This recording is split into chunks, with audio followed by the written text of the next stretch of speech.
Hello and welcome to KennyRoy.com. I'm Kenny Roy. This is the Ask Videomail for the week of March 23rd, 2015. It is a fast year, folks. Time is not stopping for us, no matter how hard we try. Thank you for watching. This is the Ask Videomail, your chance to get your question in character animation or performance answered in a video just like this one. But I need your question if I'm going to answer it, right? Yes. So please send it to webmaster@kennyroy.com. I go through all the questions. I do indeed. I answer the ones I think will help the most people. There's no such thing as a stupid question. It is the best way to get the most out of the site. Welcome, and truly welcome.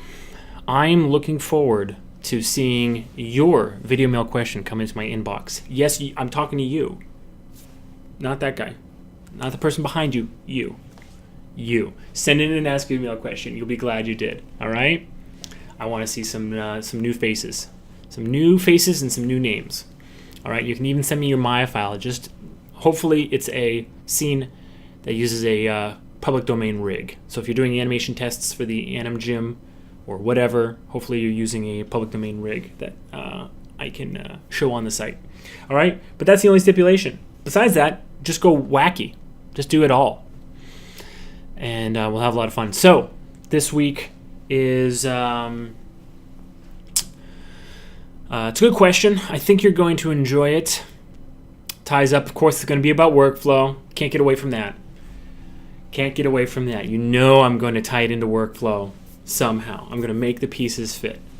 And hopefully with tempo, too. But why don't we just get to it? Check it out.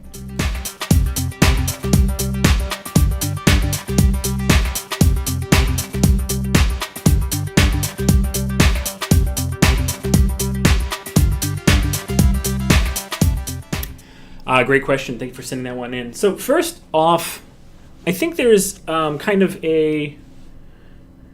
this sort of like a hidden truth to this question. The hidden truth being that the steps bring a little bit of life and interest, and that's kind of what I want to focus on. That part of the question. I am seeing a lot of Anim Gym entries that have feet. If the feet are shown, most of them are. You guys are doing well with that. They are kind of glued to the ground, and even last month, good catch. There was a shot where a character opened a cupboard and a glass fell out, or no, they put a glass away in a cupboard and a glass fell out, and they caught the glass that was falling, and their hands were on the countertop for a few frames, and the hands were also glued to the countertop. And the little hidden truth that I want to sort of focus on, that I want to pound on in this question, is not specifically how to do little short steps, but that you should be doing little short steps, okay? And I'm not going to leave you, entirely to your own devices to do that. I will show you in a second how I kind of approach those things. But just in general, take a look at your feet. In fact, do a little bit of people watching. Go to the park. Go to the grocery store, especially. Go to the grocery store. It's perfect. Watching people stand in line at the grocery store is the best for people watching. Normally, nobody's making eye contact, nobody's looking, so you can get away with staring at people, which is great. Out in public, not so much. For some reason, though, in the grocery store, it's like everybody is like completely zoned out, and you can really just like watch people kind of do their thing. Look at their feet. Go on a little field trip specifically for seeing how much people's feet actually move. Even when they're standing still in line, there is a little bit of a movement, just like a switching of the weight from hip to hip, the knees kind of like alternating which one is bent.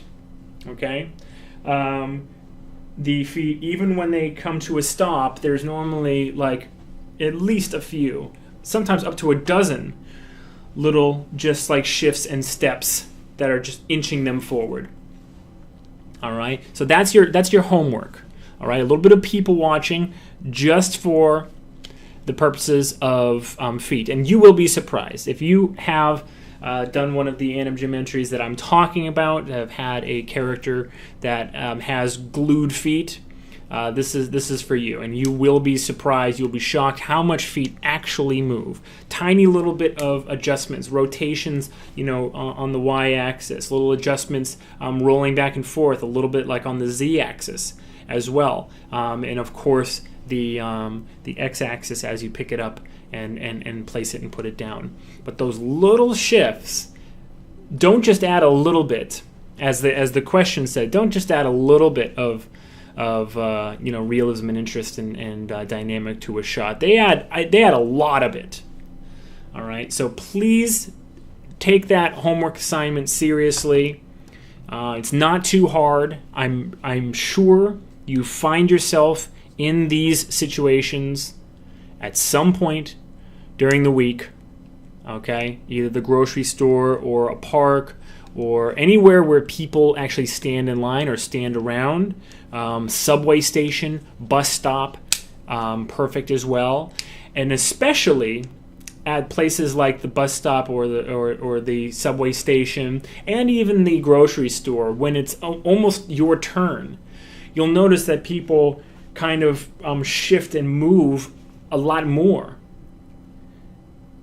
than they were before. It's almost like a little bit of excitement is happening, and they're starting to rev their engines to go. They hear their train coming, and then they'll just shift, just start shifting back and forth. Just watch this thing happen. Rarely, all right. The rare thing is what I see in animation all the time. It's more rare for someone's train to be coming and they stand perfectly still.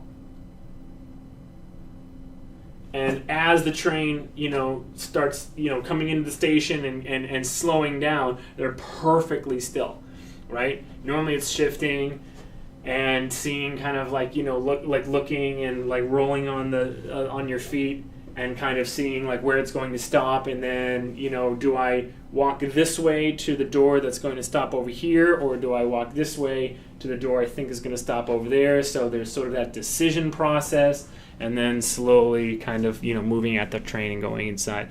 Just watch how much feet actually give away the inner workings of someone's mind. That decision-making process is happening, and it's on full display with the feet. All right, so that's your homework assignment. Check that out.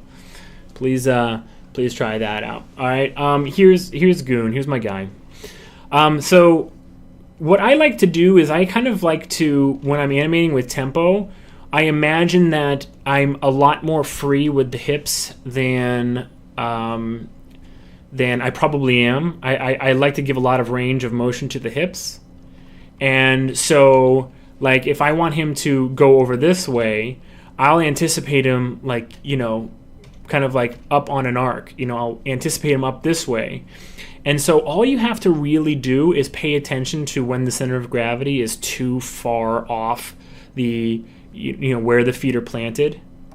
And you can kind of, you just basically lift the foot where it needs to be, on the frame it needs to be, in order to be counterbalanced. Okay, so let me actually quickly just set just a few keys here. All right, into this anticipation pose. Now, this might be totally impossible, absolutely totally impossible, but I don't know. Maybe this guy will lift his leg. We have pull vectors here, or twist controls. There we go. And, take on the goofy.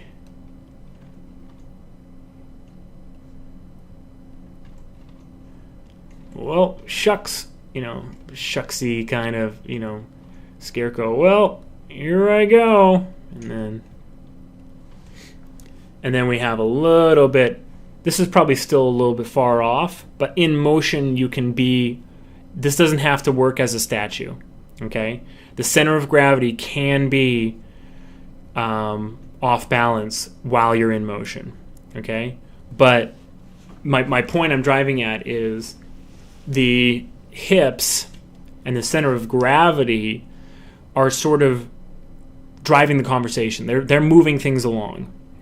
And it's not that your feet are 100% just along for the ride, but sort of.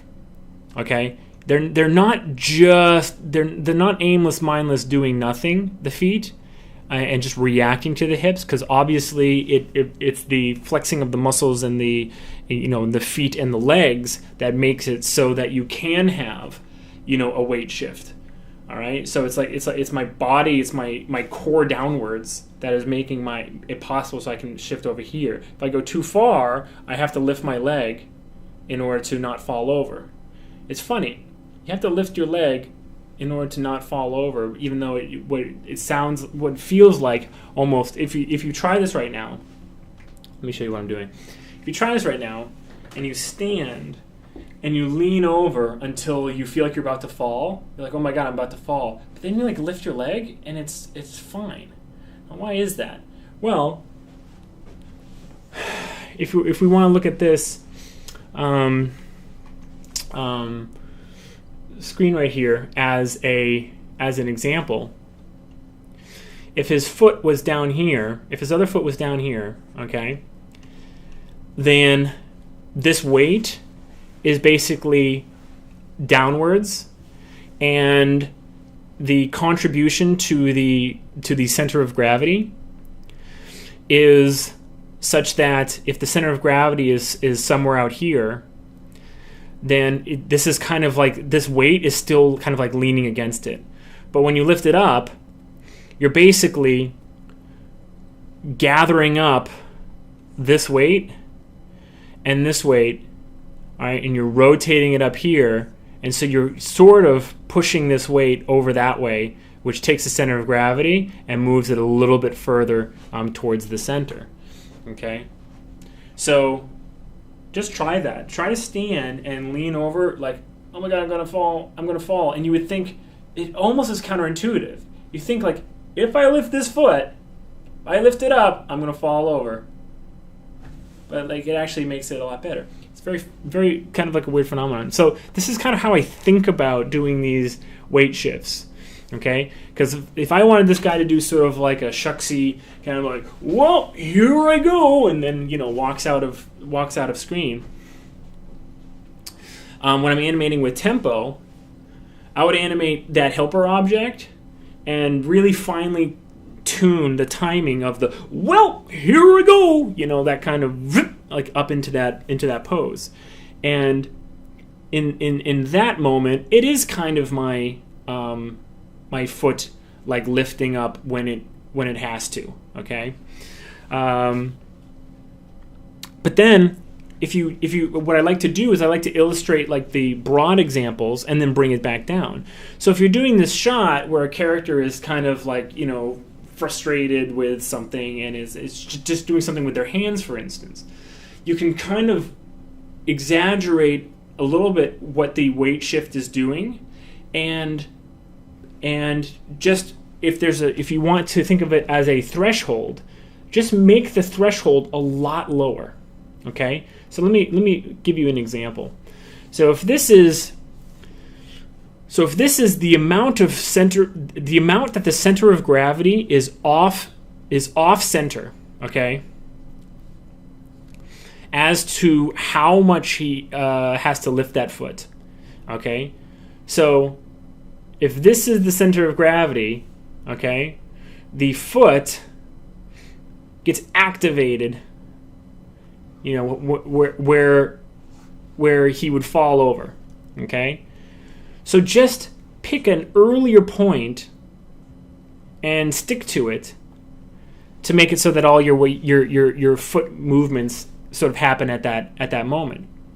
Now, you might want to kind of plan your foot movements a little bit more ahead, especially if they're very, very, very complicated. So, for instance, if you have someone who's like sort of like rotating in a circle, like looking at things, yeah, you probably can't animate that just with a helper object and their body.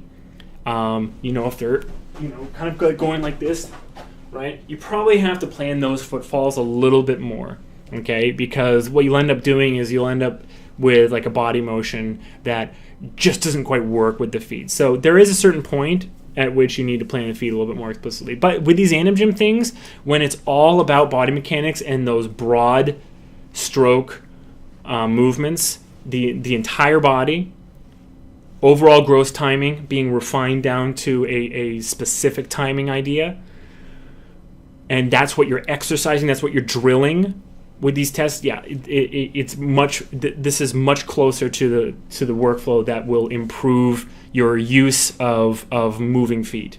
So just choose an earlier moment for those feet to sort of come alive, and that's kind of it. You just whenever the hips kind of make just like at least this much movement, just lift the foot up and just place it back down kind of like gently. And what you'll start seeing is that maybe you're lifting the foot too much.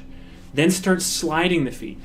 All right. So if my weight is over on this foot, there's like almost nothing on the other one, and so it's free to just rotate outwards. Same thing over here. Right. So do that. And another thing I used to like to say to my students was to imagine there's a thing called contact juggling. Contact juggling is like in the movie Labyrinth, David Bowie with that glass ball, right? You see like these people and they like rolling a glass ball like on their hands. That's called contact juggling. Go to YouTube, check out some contact juggling. I used to like to tell my students, your understanding of the weight in your shot should be so good that you could almost, like if you were given your shot as a glass ball, you could almost recreate the weight shifts. You wouldn't have to like contact juggle, but like if you just like move the ball around, right? You should be able to like and then like if there's like this big dip or whatever, you can like really just like feel the weight of that. By the end, not what you're seeing on screen. I'm talking about your internal understanding, how you have come to really understand what's going on at every single moment in your scene, even if you're not able yet to get it onto screen, into your animation. That's fine. By the end of working on your shot, though, you should be able to close your eyes and really just know and feel where the weight is. Okay. So that's actually an exercise that I started telling my students to do. Like halfway through your shot, kind of just imagine you're contact juggling. Imagine you have your character's hips in your hand, okay? And, well, I'm going to go, just like feel the weight, okay? Because your arms have a little bit of weight, and you can actually, sort of like imagine like the weight of the hips in your hand, rolling around here. Actually feel that weight, okay? And do that a couple times through the life of your shot, and then you'll have, I think you'll have a little bit more of a extrasensory sort of connection to your shot. With that added to your workflow, when and how much you can move and slide the feet with short steps and little stutter steps and adjustments and whatever, that becomes much easier. All right, so try those things. Your homework is to people watch. Do a few little short steps with your animation, and then try that visualization exercise. See what it does for you. All right. If it does nothing, you'll be relaxed by the end. So you're welcome. All right.